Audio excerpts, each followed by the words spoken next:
कोई झगड़े की बात नहीं, मगर बात आदमी हाथ में लठ लेकर सर से कपड़ा बांध के निकला फिर रहा कि अगर किसी मौलवी ने कोई बात कही तो सर फाड़ पूछ लेना, तहकीक कर लेना। ताजिए के नाम पे मूर्तियां बना के रखी है, मूर्तियां।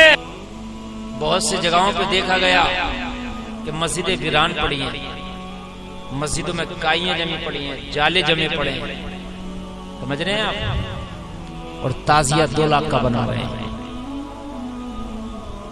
मेरे भाई ये भी अफसोस की बात है। मैं ताजिया बनाने मना नहीं कर रहा, ताजिया बनाना जायज है, मैं ये नहीं कह रहा नाजायज है, लेकिन ताजिया बना करके आप शक्ले रोज़े इमाम हुसैन बना के एक जगह रख के जियारत कर लो। ये है ताजिए की असल। इसको सरकार मुफ्ती आज़म हिंद भी जियारत करने जाते हैं, इसी ताजिया। सरकार मुफ्ती आज़म हिंद अल्लामा हशमत अली खुद जियारत करते थे, लेकिन वो ताजिया होता था रोज़े इमाम हुसैन की शक्ल होती थी। ताजिया बनाया जा रहा 50 फीट ऊंचा, 30 फीट 35 फीट ऊंचा। अभी कल की खबर है, बड़ा ऊंचा ताजिया जा रहा है, बिजली के खंभों में तारों में लगा, 2 लोगों की मृत्यु हो गई, 50 लोग हॉस्पिटल में एडमिट हैं। मेरे भाई ये हुसैनियत नहीं है, इससे कोई लेना देना नहीं है।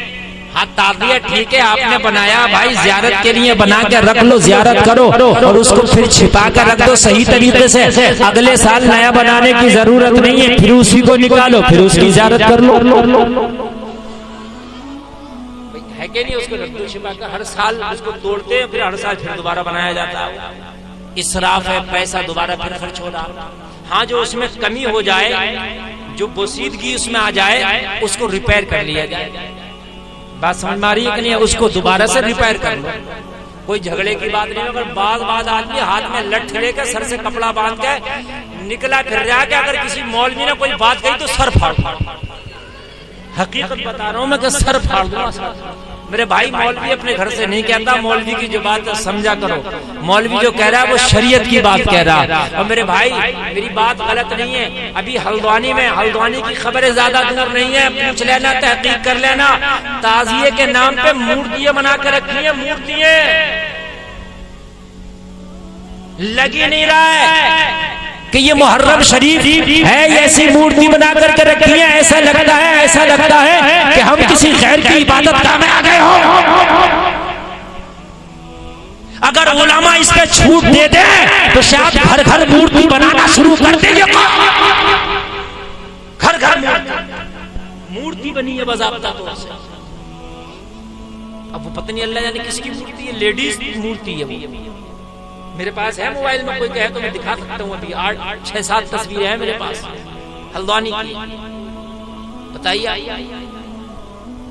ताजिए से और मूर्ति से क्या मतलब मेरे भाई? बात है कि नहीं? हराम है इस्लाम में, तो मूर्ति भी हराम है और तस्वीर भी हराम है, लेकिन ताजिए के नाम पे हो रहा है। पैसा खर्च करो, वहां खर्च करो जिससे अल्लाह भी खुश हो, अल्लाह का रसूल भी राजी हो जाए। अल्लाह भी राजी हो जाए, अल्लाह का रसूल भी राजी हो जाए। देखो बात सुन लो हमारी, हम जो बात कर रहे हैं। अभी हम निकल के आए, शाही पड़ा रास्ते में। शाही जानते हो, देखा कभी? इतना बड़ा मेला चल रहा है शाही में, इतना बड़ा चल रहा है। इधर मौत का कुआं, इधर चक्कर झूला। हाँ देख भाई, उधर पता नहीं क्या क्या चल रही है, उधर काला जादू क्या है, मेला है। औरतें टहल रही है, बुर्के ओढ़ के औरतें ईशा की नमाज पढ़ने के लिए जान निकल रही है, पूरी रात मेले में टहलेगा जाते हैं। और फिर हम कहते हैं कि या अल्लाह हमारी दुआएं कबूल क्यों नहीं होती? दुआएं कबूल नहीं हो रही, बल्कि कयामत नहीं आ रही। शुक्र मनाओ, शुक्र मनाओ, कयामत नहीं आ रही। इतने बड़े बड़े मेले, और उसमें हम, हमारी बच्चियां, हमारी बेटियां रात रात भर बुर्के ओढ़ के मेले देखे जा रहे हैं। कोई मौत का कुआं, कोई चक्कर झूला, कोई सर्कस, कोई काला जादू, कोई डांस पार्टी। और लोगों इतनी हरामकारियां, इतनी हरामकारियां। नौजवान लड़के छछोरा गर्दी करते फिर रहे हैं, नौजवान लड़कियां लड़कों के साथ में खलखल करती फिर रही है, एक दूसरे से मुलाकातें हो रही है। मुझे बताओ लोगों, तुम कहाँ चले गए? हमारी कौम कहाँ चली गई? अरे तुम तो उस हुसैन के मानने वाले हो कि जिस हुसैन का गला काटने के बाद हुसैन के खेमों को आग लगा दी। और जब हुसैन के खेमों को आग लगाई, सैयदा सकीना, सैयदा ज़ैनब खेमों से बाहर खड़ी है, फटी हुई चादरों के टुकड़े हैं, फटी हुई चादरों के टुकड़े अपने सरों पे डाल के खड़ी है, कह रही है मौला फाका हो बर्दाश्त है, प्यास है बर्दाश्त है, मगर बेपर्दगी हमें बर्दाश्त नहीं है। नारे तकबीर, नारे रिसालत, जिक्र इमाम हुसैन, अज़मत इमाम हुसैन, इश्क मोहब्बत, इश्क मोहब्बत।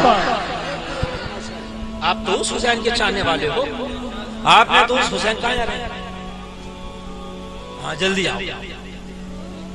असल में आखिर में तकरीर करना बड़ा मुश्किल है। कोई जाता तो ऐसा लगता है जैसे कलेजे भी पैर रख के जा रहा है। सही बात है, इसलिए कि तकरीर करो ना और फिर कोई उठ के जाता तो फिर ऐसा लगता है कि ये या तो इसे बिठाल दूं या फिर इससे पहले मैं चला जाऊं। नहीं, बात हकीकत है। नहीं, मैं आपको बात, मेरे भाई एक बात बताइए, मैं तो अपना टाइम गुजार के कोई भी बात बता के इधर उधर की चला जाऊंगा। मुझे क्या जरूरत है कि मैं तुम्हारे अंदर इस्लाह की मुकम्मल कोशिश करूं, मगर ये दर्द है कौम का। मैं चाहता हूं कि इस जलसे को कामयाब बनाया जाए। ज्यादा नहीं, कम से कम इस जलसे से 10 नमाजी बन के उठे। मेरे भाई बताओ, मुहर्रम के नाम पे मेले, चेहलुम के नाम पे मेले, इतने बड़े बड़े मेले, इतने बड़े बड़े मेले कौन करा रहा? हम ही तो करा रहे, कोई और थोड़ी करा रहा, हम करा रहे। क्या काम है इस मेले का, मुझे ये तो बता। इस मेले का कहां से तू जायज की सूरत निकालेगा, ये तो बता। जिस मेलों के अंदर बेपर्दगियां हो नहीं हो, जिस मेले के अंदर इज्जतों की धज्जियां उड़ाई जा रही हो, मुझे ये तो बताओ उस मेले की जवाज की सूरत कहां से निकालोगे? मेले तो मेला, हमारे बराबर में एक टांडा पड़ता है, टांडा, सब 24 नंबरी है उसमें। कहते हैं ये भी हराम, वो भी हराम, ये हराम, वो हराम, सब हराम कर देते।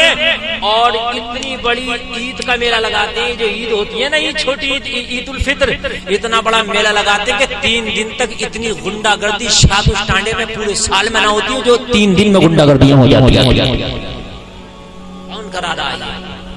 हम एक हफ्ते का रहता है। हम जिम्मेदार हैं मेरे भाइयों। अपना पैसा अगर कोई हराम काम के लिए, चंदा लेने के लिए आ जाए, उससे कह दो खबरदार, जायज काम के लिए ले ले, मगर हराम काम के लिए नहीं। एक शख्स आया मेरे पास, बोला मौलाना पैसा दे दो। मुझे किसी ने बताया हजरत ये चरस पीता, वो पीता था सच में चरस।